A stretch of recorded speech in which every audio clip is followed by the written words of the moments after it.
नमस्कार, आप देखना शुरू कर चुके हैं जतन चंडिका न्यूज। मैं आपकी होस्ट मौली राठौर। आइए देखते हैं।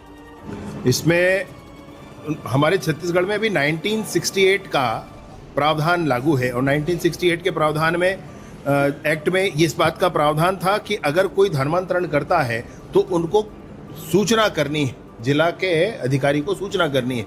तो जिला के अधिकारियों से सूचना के संदर्भ में मैं आपसे बताऊं कि आज दिनांक तक मैंने बात की, आज दिनांक तक, आज ही मैंने लेटर मंगवाया उनसे कि जैसे कोंडा गांव में 2004 से लेकर 2021 तक इस पूरे ही पीरियड में धर्मांतरण की कोई सूचना उनको प्राप्त नहीं हुई और धर्म स्थल निर्माण की भी कोई सूचना प्राप्त नहीं हुई है। ऐसे ही नारायणपुर में उस समय में कोई सूचना धर्मांतरण की प्राप्त नहीं हुई है और धर्मस्थल बनाने की भी कोई सूचना नहीं प्राप्त हुई, अनुमति नहीं ली गई है।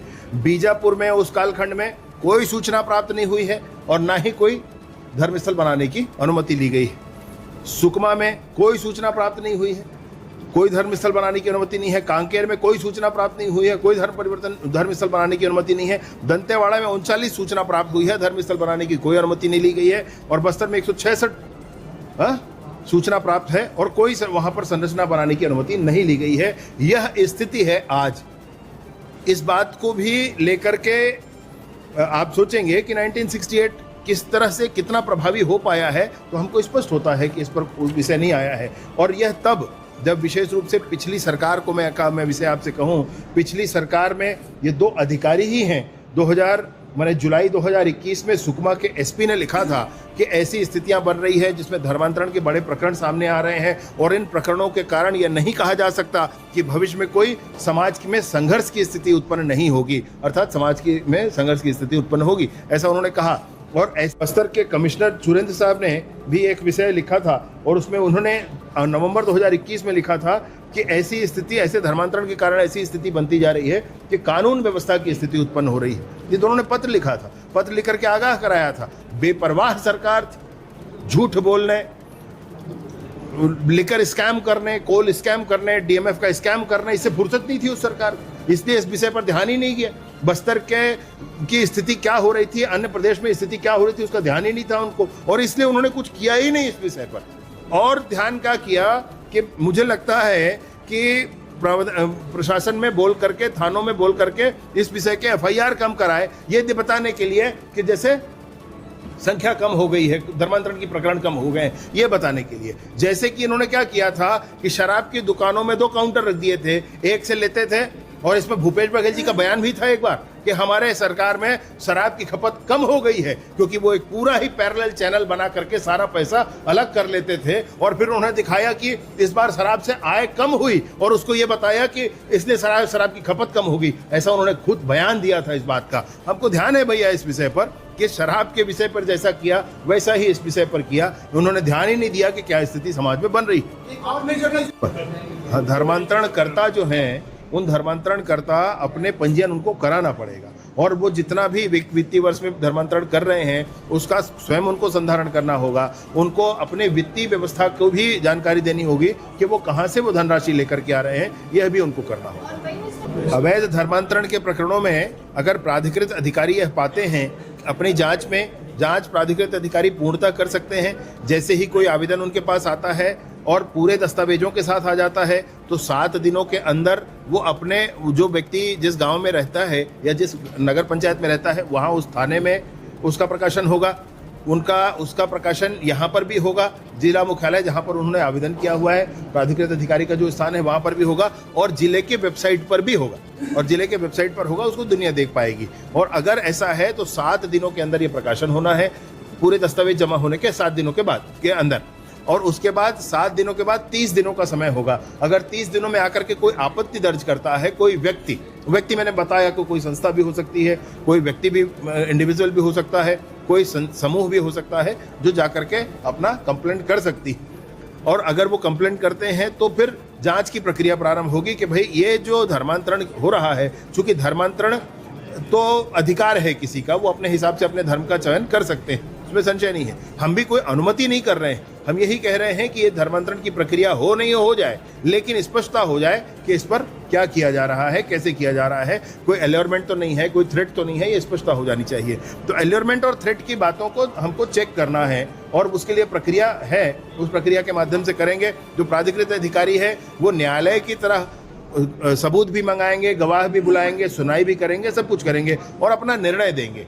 ये उनका निर्णय होगा। लेकिन जब वो निर्णय देंगे तो तीन बातें हो सकती हैं। या तो किसी ने आवेदन ही नहीं किया, ऑब्जेक्शन नहीं किया तो फिर उसकी अपनी अलग प्रक्रिया है, उसको ये मानेंगे कि आवेदन उचित था, और आवेदन उचित था तो उस पर क्या प्रक्रिया की जानी चाहिए, उनको एक सर्टिफिकेट जारी कर दिया जाएगा कि आपका आवेदन वैध है, ऐसा जारी कर दिया जाएगा। दूसरा, अगर उस पर कोई ऑब्जेक्शन आता है और ऑब्जेक्शन सही पाया जाता है तब वो दंड के प्रावधान उस पर हैं आगे।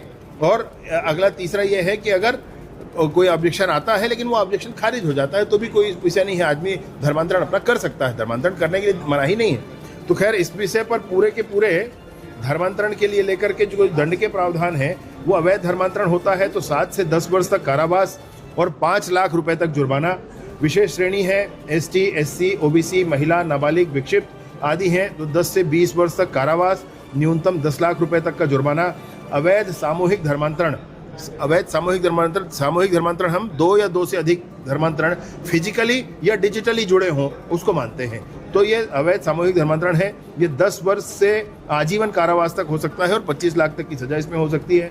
किसी लोक सेवक के द्वारा अगर ये किया जाता है तो 10 से 20 वर्ष तक का कारावास है और न्यूनतम 10 लाख रुपए तक का जुर्माना है। मौद्रिक लाभ अगर कोई इस पर प्राप्त करता है तो अवैध धर्मांतरण हेतु धन के लेन देन में 10 से 20 साल तक का कारावास है और न्यूनतम 20 लाख रुपए तक का जुर्माना है। अनेक किसी डर आदि से अगर ये कराया जा रहा है तो 10 से 20 वर्ष तक का कारावास है और न्यूनतम 30 लाख रुपए का जुर्माना है। पुनरावृत्ति होती है, अगर कोई एक व्यक्ति एक बार धर्मांतरण की प्रक्रिया में अवैध करता हुआ पकड़ा गया है लेकिन फिर दोबारा करता है तो आजीवन कारावास है। ऐसे अनेक प्रावधान इसमें है। सर, ये तो हृदय का विषय है हमारे समाज में। मैंने प्रारंभ ही इस विषय से किया था कि समाज में अगर संघर्ष बढ़ता है और वो संघर्ष प्रशासन तक आता है, फिर वो संघर्ष न्यायालय तक जाता है, तो हमको समझना चाहिए कि अब जो प्रावधान हैं उन प्रावधानों को बढ़ाने की आवश्यकता और दृढ़ करने की आवश्यकता, स्पष्ट इसके परिभाषा होने की आवश्यकता होती है। और इसीलिए विधिक प्रावधान तब ऐसे होने चाहिए जो समाज की इस स्थिति को स्पष्ट परिभाषित कर सके। तब नहीं किया, इसलिए अभी कर रहे हैं। मैं सोचता हूं कि इससे आगे ठीक होगा। वापसी होगा। एक आपने सर आश्वासन दिया कि जिस तरह से नक्सलियों का हमने पुनर्वास कराया है, आने वाले समय में मैं आश्वासन नहीं, मैं उम्मीद करता हूं।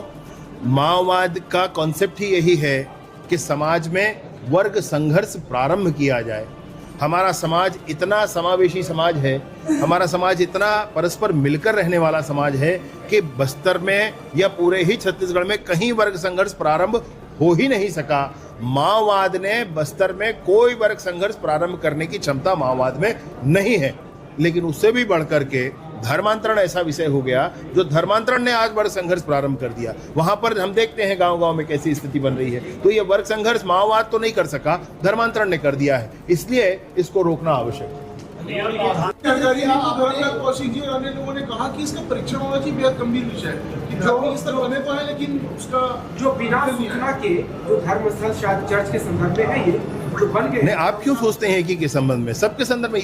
इस पूरे ही प्रावधान में मैंने बहुत स्पष्टता से कहा है, इस प्रावधान में कोई एक धर्म को लेकर के बायस्ड है ऐसा कहीं आप मुझे दिखा दीजिए तो बताएं मुझे। कोई मसला ही नहीं है।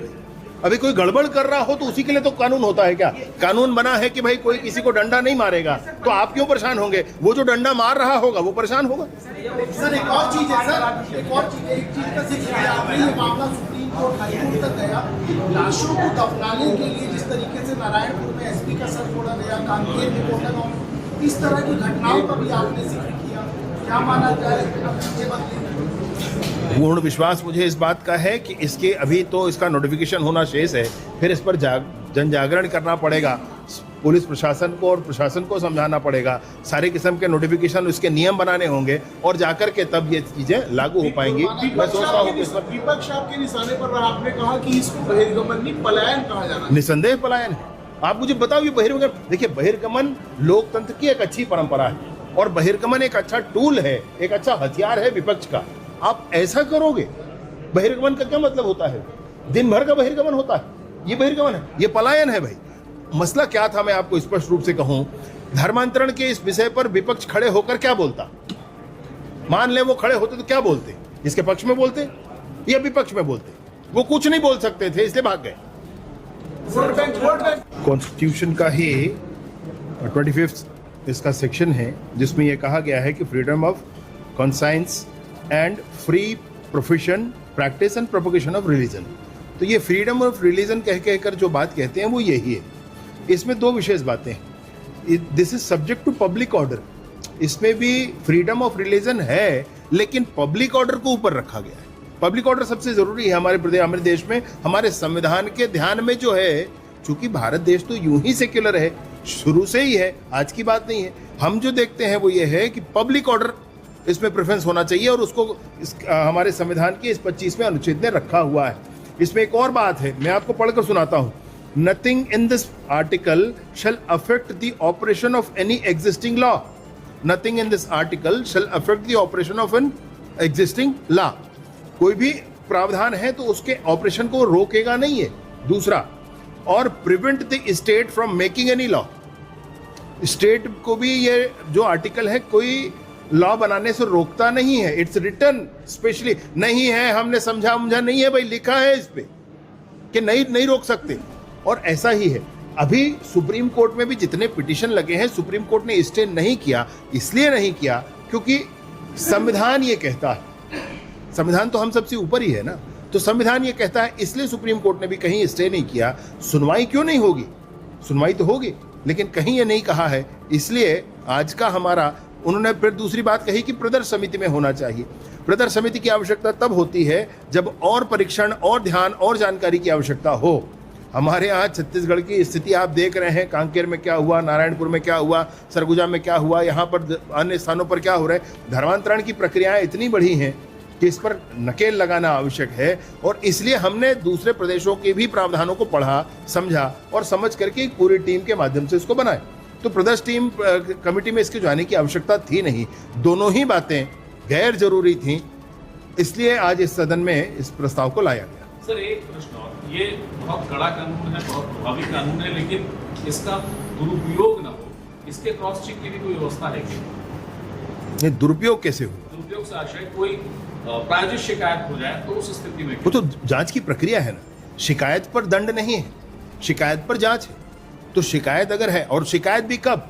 जब कोई आवेदन आएगा तब शिकायत है, और शिकायत पर जांच होना है। और जांच के बाद पहले तो जो व्यक्ति शिकायत करेगा उसको सारी जानकारियां उपलब्ध करानी है, और फिर जब प्राधिकृत अधिकारी उस पर निर्णय कर लेते हैं तब वो विषय अगर आवश्यकता पड़े, और जो व्यक्ति है जिसने आवेदन करता है, धर्मांतरण के लिए आवेदन कर रहा है, अगर वह असंतुष्ट है तो वो कोर्ट जाएगा, उसको फ्रीडम है उस बात का। तब प्रूफ ऑफ बर्डन उसके ऊपर, पहले तो प्रूफ ऑफ बर्डन इधर है ना, तो इसके दुरुपयोग की आशंका नहीं होती है। और एक बात और विशेष है जो मैं सदन पे भी नहीं बोल पाया, आपसे कह देता हूं कि इसमें इस बात का भी प्रावधान रखा गया है कि अच्छे भाव से अगर हमारे प्राधिकृत अधिकारी ने कोई निर्णय दिया है तो उनके खिलाफ कोई कानूनी कार्रवाई नहीं की जाए। सर इस विधेयक के कुछ पॉइंट्स को रखिए सर, जो पॉइंट्स जो आम लोग समझ सके। विधेयक के जो आपने सदन में रखा है उसकी 4-5 महत्वपूर्ण पॉइंट्स जो अवैध धर्मांतरण से संबंधित है। अवैध